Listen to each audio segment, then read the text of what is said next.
My goal today really was to get you to understand and believe that there's these 4 key elements that make a powerful presentation.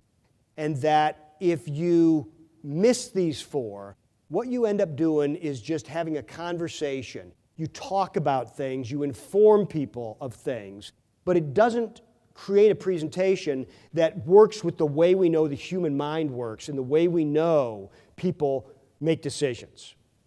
And that you've got to start by knowing what success looks like. You got to have the attitude as you're creating your presentation and you're delivering your presentation that it's not about you, that it's about the audience, and your job is to give the audience everything they need in order for them to come to the same conclusions that you've come to and feel as strong as you do about moving forward with your recommendation. That we've got to identify the problem very clearly, because if they don't see a problem, they're not going to invest energy, time, effort into solving the problem. No one has the time or the resources to solve a problem that's not affecting them.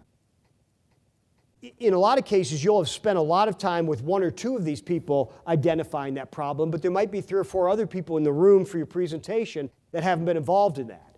And so that's why you still need to spend some time bringing those people up to speed so they have context and they feel uncomfortable. You want people to be uncomfortable with the status quo at the point you say, so here's our recommendation.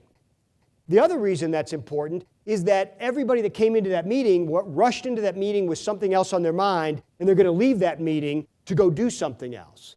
And what you want to do is you want to bring them into the moment so their focus is on you, the issue that you're speaking about, and the solution that you're recommending. So you've got to start your presentation with bringing the audience to the same feeling about the issue or the challenge or even the opportunity. If you've identified a huge opportunity that you're excited about, they need to feel the same way you feel about that problem or that issue before you move into the solution. And then finally, to remember that you're going to have to create some tension. You're going to have to talk about some things, say some things that bring up topics that make people a little bit uncomfortable. Because if there's no tension, there's no movement. And that if you're gracefully assertive, it'll be productive tension that you create. If you incorporate these 4 things into your presentations and you prepare and you're ready to give it, the results of your presentations are going to improve dramatically. People are going to see you differently than they see other people as well, because your presentations are going to be more effective and more powerful, and you're going to be seen as more effective as well. Maya Angelou, the great author and poet and just an amazing woman that died just recently in Winston-Salem, North Carolina. One of my favorite quotes from her is that people will forget what you said, people will forget what you do, but people will never forget how you made them feel.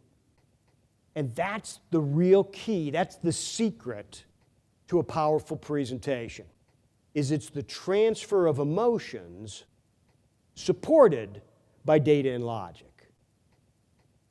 So how can you effectively transfer the emotions of how you feel about an issue to your audience and then support the reason you feel that way with data and logic? And that's the key to success. Thank you.